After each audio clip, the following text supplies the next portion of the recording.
poignée de main chaleureuse entre les deux chefs de gouvernement, comme pour signifier que les relations entre le Maroc et la France sont au beau fixe.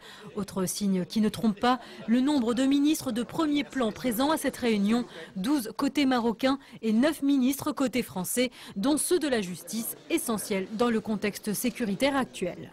Notre première priorité, c'est bien sûr le combat commun contre le terrorisme et la radicalisation, puisque nos deux pays font face à la même menace terroriste.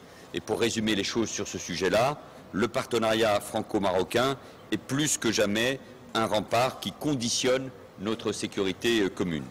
Sur le plan économique, Paris et Rabat veulent se projeter ensemble vers l'Afrique pour non seulement saisir les opportunités d'investissement, mais également contribuer à la sécurité alimentaire et au développement de l'éducation sur le continent.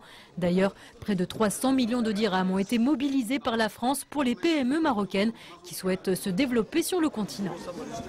On doit y aller dans un sens d'un partenariat dans lequel nous et les autres pays africains, avec la France, nous sentirions mieux.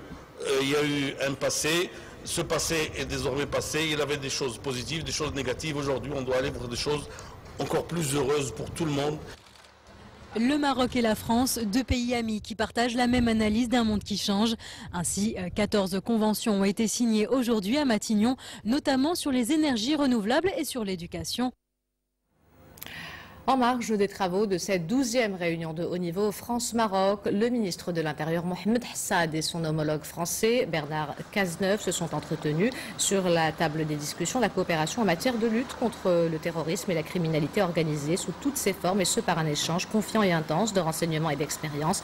En matière de gestion des flux migratoires, les responsables sécuritaires des deux parties ont également convenu de la nécessité de promouvoir une approche concertée destinée à relever le défi migratoire devenu un enjeu prioritaire dans l'espace méditerranéen.